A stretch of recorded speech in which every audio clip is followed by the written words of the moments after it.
Hi, this is John Roberts from Pivotal Software. This is the Pivotal Greenplum deployment on GCP.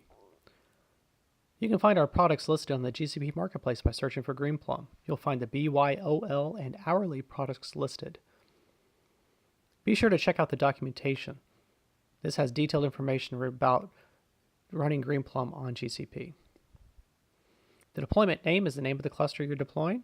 The CIDR mask is the IP address range allowing to access the cluster. Zone is where you want it deployed. Subnet mask you can leave default. And then the instance types are high mem 8 and standard 8. Number of nodes, we support one single node up to 128 nodes. We support standard and SSD disks and disk size of 500 to 6 terabytes data disks per node.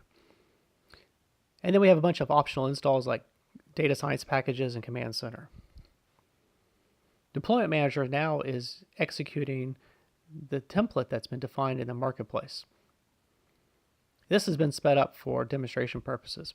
As you can see, it's creating a network, subnetwork, firewalls, and all the virtual machines necessary for your cluster. After the GCP resources have been created, the Greenplum software will now take over to complete the installation. It will assign the nodes, install binaries, initialize the database, add database mirroring, install the optional components, and then finally signal complete.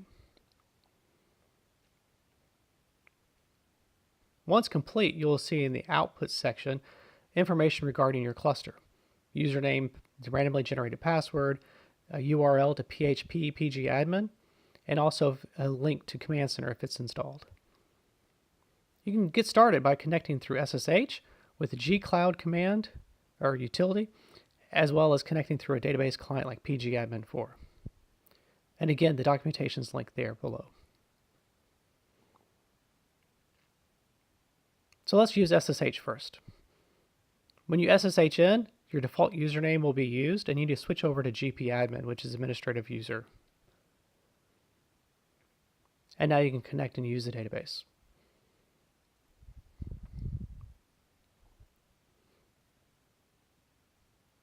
You can also use PHP pgadmin. This lets you browse database objects as well as execute SQL queries.